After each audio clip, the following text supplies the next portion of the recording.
আমার নবী মুস্তাফা এমনি ভাবে পরিষ্কার পরিচ্ছন্ন করতে আছে, ওই ব্যক্তি দেখার পরে লজ্জায় পড়ে কি করলো, ওই ব্যক্তি যেন ছুটে যেন পালাতে আছে। আমার নবীজি রহমাতুল লিল আলামিন নবী আমার, ওই ব্যক্তি যাতে করে লজ্জা না পায় এই জন্য ওই ব্যক্তিকে ডাকতে আছেন, বলে ওগো আল্লাহর বান্দা তুমি চলে আসো, বলে তুমি এই জিনিসগুলো ভুলে গিয়েছো, বলে এই জিনিসগুলো তুমি নিয়ে চলে যাও। চলেছে আল্লাহর নবী কি করলেন, বললেন তোমরা হলে মেহমান, তোমার মেহমানদারি করা আমাদের কর্তব্য। আর আমরা দেখি যে অনেক মানুষ কিন্তু মেহমান আসে, তো মেহমানদারি করা এটা আল্লাহর নবীর সুন্নাত। জোরে বলো সুবহানাল্লাহ। নবী মেহমানদারি পছন্দ করতেন, কিন্তু আজকে আমাদের খুব কষ্ট হয় যদি মসজিদে কোনো একজন মেহমান আসে বা বাড়িতে কোনো মানুষ মেহমান আসলো, আসার পরে যদি খেতে চায় আমাদের খুব কষ্ট হয় বাবা, কিন্তু এটা কষ্ট হওয়ার কথা নাই। আপনার বাড়িতে মেহমান এসেছে, আপনাকে খুশি হওয়ার দরকার। আরে এই মেহমানের দ্বারা আপনার বাড়িতে রহমত নাজিল হবে। জোরে বলুন সুবহানাল্লাহ। আল্লাহর নবী মুস্তাফা সাল্লাল্লাহু আলাইহি সাল্লাম তিনি বলতে আছেন, বলে সাহাবীরা শোনো, এতজন ব্যক্তি রয়েছে, তোমরা এক কাজ করো, একজন ব্যক্তির উপরে যদি এতগুলো মেহমানকে দিয়ে দেওয়া হয় তাহলে কিন্তু একজনের উপরে ভারী হয়ে যাবে, নাকি বলেন? একজনের উপরে ভারী হয়ে যাবে। তাহলে এক কাজ করো, তোমরা এক একজন ব্যক্তি এক একটা ব্যক্তিকে নিয়ে নাও। আল্লাহর নবীর আদর্শ কত সুন্দর ছিলেন দেখুন। আজকে হুকুম হয়ে গেল এক একজন ব্যক্তি এক একজন নিয়ে চলে গেল, কিন্তু তাদের মধ্যে এক মোটা ছাটা বোঝা যাচ্ছে যে এই ব্যক্তিটা বেশ খালেওয়ালা পার্টি আছে, এই ধরনের একজন ব্যক্তি নবী আমার বললেন চিন্তার কোনো কারণ নাই, আমি নবী এটাকে মেহমানদারি করব। জোরে বলুন সুবহানাল্লাহ। আল্লাহ রাসূল সাল্লাল্লাহু আলাইহি সাল্লাম তিনি কি করলেন, তিনার মেহমানদারি করছেন, এত সুন্দরভাবে খাওয়া দাওয়া করালেন, তো সেই মানুষটা প্রচুর পরিমাণে খেলেন। মুআজ্জাজ আল্লাহর নবীর হাদিস হলো যে বেশি পেট ভরে এমন তুমি খেও না। সাহাবীরা কি করতেন জানেন, তিনারা খাওয়া দাওয়া করতেন, তো খাওয়া শেষ করতেন, তো ক্ষুধার যে ক্ষুধাটা আছে এই ক্ষুধাটা কিছুটা পরিমাণ ক্ষুধার অবস্থায় থাকতেন। জোরে বলুন সুবহানাল্লাহ। মানে খাওয়া দাওয়া করে নিতেন, কিন্তু পেট একবারে পেট ফুলিয়ে পেট ভরে খেতেন এরকম নাই। নবীর আদর্শ হলো তোমরা কম খাও, কম ঘুমাও, তাহলে দেখবে তোমাদের শরীরের চর্চাটা থাকবে, শরীরটা ভালো থাকবে।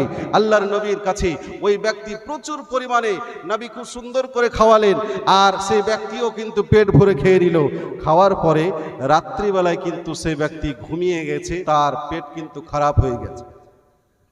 ও বাবা জীবনেরা আমার, আমি বলতে আছি খুব মনোযোগ সহকারে শুনতে থাকুন। আমার নবী হলেন রহমাতুল লিল আলামিন নবী আমার, তাকে সুন্দর করে বিছানা পেড়ে দিয়েছেন, ওই ব্যক্তি যেন সুন্দর করে ঘুমিয়ে গেছে। বেশি খাওয়ার কারণে তার যেন পেটটা খারাপ হয়ে গেছে, রাত্রিবেলায় কখন যেন বিছানাটা খারাপ করে দিয়েছে, পায়খানা প্রস্রাব করে ফেলে দিয়েছে। এমনি সময় আজকে সেই সকাল হবে, এমতো অবস্থায় সে কিন্তু চিন্তায় পড়ে গেল, বলছে এরকম খারাপ বিছানা আমি করে দিলাম, এখন আমি কি করে এই জায়গা থেকে পালাবো, কি করে যাব, এই নিয়ে সে চিন্তা করতে আছে। আমার নবী হলেন অদৃশ্যের সংবাদদাতা নবী, তার বাইরে থেকে শিকলিটা লাগানো ছিল বাবা। নবী বুঝতে পারলেন এই ব্যক্তি বিছানাকে খারাপ করে দিয়েছে, আজকে বাইরে থেকে শিকলিটা খুলে দিল। খুলে দেওয়ার পরে বাবা জীবন ওই ব্যক্তি দরজাটা যেমন খুলছে খুলে গেল, সে কি করলো, জানের ভয়ে আপনার মান সম্মানের ভয়ে সে লজ্জাতে লজ্জিত হওয়ার পরে সে কি করলো, ওই জায়গা থেকে যেন ছুটে পালাতে আছে। সকাল হয়ে গিয়েছে বাবা, এমতো অবস্থায় নবী আমার যেন ঘরের মধ্যে প্রবেশ করলেন। এমনি সময় ঘরের মধ্যে প্রবেশ করার পরে দেখেন ওই বিছানাটা কি পায়খানা প্রস্রাব করে নোংরা করে ফেলে দিয়েছে বাবা।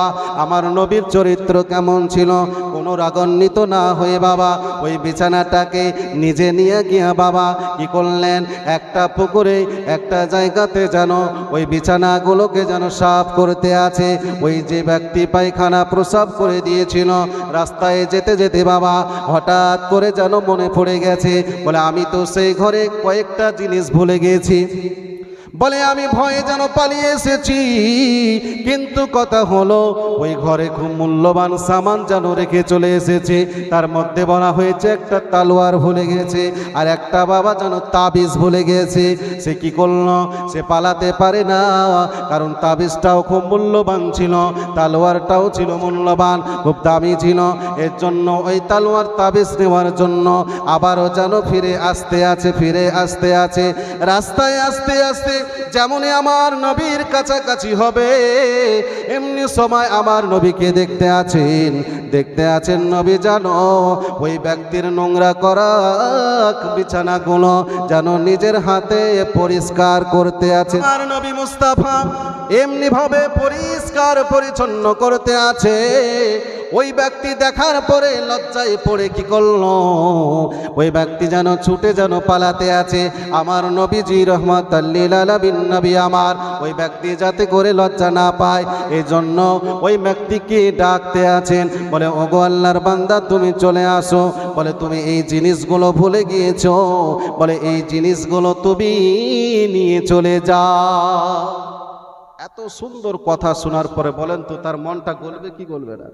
যে হায় রে, আমি এই বিছানাটাকে নোংরা করে ফেলেছি, তারপরেও এই নবী আমার এই বিছানা পরিষ্কার করছে, আর আমাকে দু একটা কথা না বলার পর না বলেও দেখা যাচ্ছে আমার ওই হারানো জিনিসগুলো আমাকে ফেরত দিতে আছে।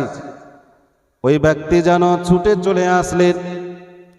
আমার নবী মুস্তাফা রাহমাতাল লিল আলামিন নবী আমার পায়ের কাছে পড়ে গেলেন, বলতে আছেন, বলে ইয়া রাসূলুল্লাহ, ইয়া হাবিবাল্লাহ, নবী গো আপনি হলেন সত্যি রহমাতাল লিল আলামিন। ওগো নবী, আমি বুঝে নিলাম আপনার চরিত্র হলো সুন্দর। ওগো ইয়া রাসূলুল্লাহ, আমার দ্বারাই মস্ত বড় ভুল হয়ে গেছে। ইয়া রাসূলুল্লাহ, আমাকে আপনি ক্ষমা করে দিন, আমাকে আপনি মাফ করে দিন। ওগো ইয়া রাসূলুল্লাহ, আপনার কদমে পড়ে গিয়েছে নবী গো, আজকে আমাকে ক্ষমা করে দেওয়ার পরে আপনার পবিত্র কালেমা পড়ে আমাকে মুসলমান বানায়া দিন। আল্লাহুম্মা সাল্লি আলা সাইয়্যিদিনা মাওলানা মুহাম্মদ ওয়া আলা আলি সাইয়্যিদিনা মাওলানা মুহাম্মদ সাল্লাল্লাহু আলা মুহাম্মাদিন সাল্লাল্লাহু আলা মুহাম্মদ ज़बा से निकालो पाक नबी मुहम्मद हरदम ज़बान से निकालो सफीना मुहम्मद सल्लल्लाहु ताला अलैहि वसल्लम।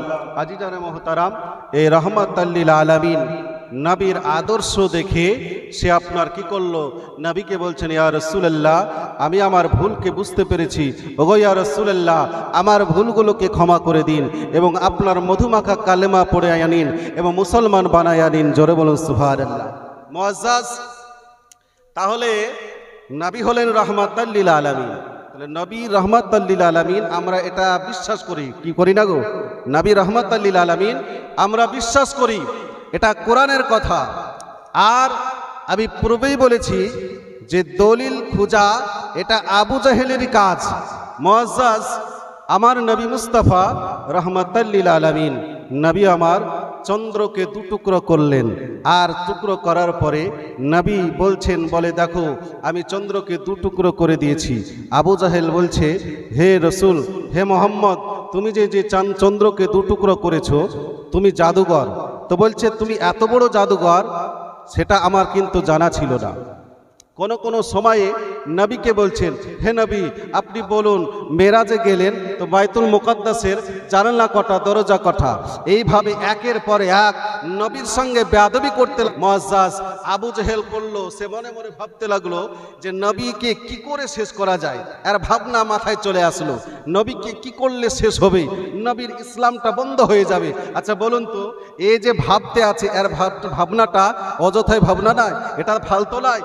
যে নবীকে খোদ আল্লাহ পাক রব্বুল আলামিন পুরো ডিটেলস কিভাবে ইসলাম প্রচার হবে, কি করলে পারে কাজ হবে, সমস্ত কিছু আল্লাহ পাক সিস্টেমগুলো জানিয়ে দিলেন, দেখিয়ে দিলেন। জাহেল সে দেখলো যে নবীকে শেষ করে দিতে হবে। এর জন্য কি করলো, মনে মনে আইটেম করলো যে নবী যখন মসজিদ থেকে নামাজ পড়ে বাড়ির রাস্তায় চলে যায়, নবী ফজরের নামাজ পড়তে যায় আবার বাড়ি চলে যায়, এই রাস্তার মধ্যে এমন কিছু করতে হবে যাতে সেখানেই নষ্ট হয়ে যায়, বরবাদ হয়ে যায়। আবু জেহেলের যুক্তি হলো যে রাস্তার মধ্যে একটা গর্ত করে দিতে হবে, আর সেই গর্তের মধ্যে এমন কিছু গর্তের উপরে চাপিয়ে দেব, নবী বুঝতে পারবে না। আচ্ছা নবী বুঝতে পারবে না, আমাদের আকীদা কি? নবী হলেন অদৃশ্য সংবাদদাতা।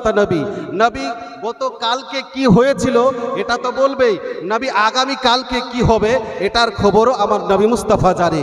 মুআজ্জাজ আজকে এই ষড়যন্ত্র করলো, এর উপরে কিছু চাপিয়ে দিব, নবী বুঝতে পারবে না, আর ওর উপরে কিন্তু ওই গর্তের মধ্যে নবী পড়ে যাবে, বুঝতে পারবে না, নবী শেষ হয়ে যাবে, নবীর ধর্মটাও শেষ হয়ে যাবে। কিন্তু বাবা আবু জেহেলের কথা হলো এটা, আজকে আবু জেহেল গর্ত করে দিল, গর্ত করে দেওয়ার পরে বাবা ওর উপরে যেন কিছু একটা চাপিয়ে দিল। এমনি সময় বাবা আজকে আল্লাহর নবী যেন রাত্রিবেলায় ফজরের নামাজ যেন পড়তে যাবে, আমার আল্লাহ পাক রব্বুল আলামিন ডাক দিয়ে বলতে আছেন, ইয়া রাসূলুল্লাহ, ওগো নবীজি আজকে যেন ফজরের নামাজটা যেন পড়তে যাবেন না। আজকে আল্লাহ পাকের গায়েবী হয়ে গেল, আমার নবী যেন গেলেন না। এমনি সময় আবু জেহেল যেন অপেক্ষা করে, সারা রাত ঘুমায় না, কখন যাব, কখন দেখব, ওই দৃশ্যটা দেখব, আর আমি একটু হাসি হাসবো, এইরকম মনোবল নিয়ে বাবা সে যেন ওই জায়গাতে চলাফেরা করতে আছে। একবার মসজিদের দিকে যেতে আছে, একবার নবী পাকের বাড়ির দিকে আসতে আছে।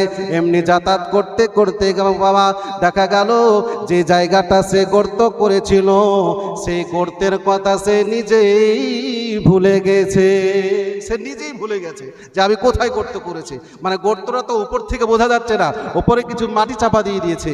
মুআজ্জাজ এ করতে করতে নিজেই ভুলে গিয়ে নিজেই কিন্তু গর্তের মধ্যে পড়ে গিয়েছে।